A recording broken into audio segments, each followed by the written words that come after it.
कभी सार्स, कभी मार्स तो कभी कोविड-19 के रूप में कोरोना फैमिली के वायरस अलग अलग समय पर दुनिया को डराते रहे हैं। अब इसी फैमिली का एक और वायरस सामने आया है, नाम है खोस्टा 2। इस वायरस के बारे में एक्सपर्ट को सबसे पहले 2020 में पता चला था, लेकिन उस समय ये इंसानों के लिए ज्यादा खतरनाक नहीं लगा था। लेकिन फिलहाल के रिसर्च में इसके डराने वाले प्रभाव सामने आए हैं। रिसर्च में पता चला कि खोस्टा 2 भी इंसान के शरीर पर ऐसे ही अटैक करता है जैसे कोरोना वायरस का कोविड-19। तो आइए जानते हैं कि आखिर क्या है इसका इन्फेक्शन फैलाने का तरीका। अब तक हुई अलग अलग रिसर्च के बेसिस पर यह बात तो साफ है कि कोरोना फैमिली के वायरस नाक या मुंह के जरिए ही शरीर में एंटर करते हैं। कुछ मामलों में आंखों के जरिए इन्फेक्शन होना भी सामने आया, लेकिन ये काफी रेयर केस है और इसकी पूरी तरह से पुष्टि भी नहीं हुई। सांस के जरिए शरीर में एंटर करने के बाद सबसे पहले कोरोना वायरस अपने स्पाइक के जरिए इंसान के शरीर के सेल्स के साथ जुड़ने की कोशिश करते हैं।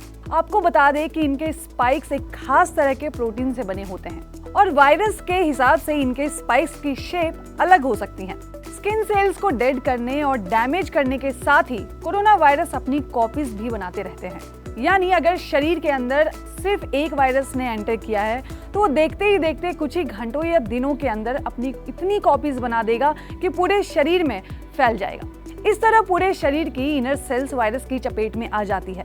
कोरोना वायरस के ज्यादातर मामलों में शरीर के इम्यून सिस्टम भी कमजोर पड़ जाती है। ये शरीर की सेल्स को इतनी तेजी से डैमेज करते चले जाते हैं कि शरीर के ज्यादातर मेन पार्ट्स ठीक से काम नहीं कर पाते।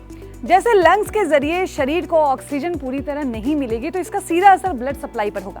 जब ब्लड ठीक से सर्कुलेट नहीं होगा तो डाइजेस्टिव सिस्टम, किडनी और लीवर जैसे पार्ट्स ठीक से काम नहीं कर पाते।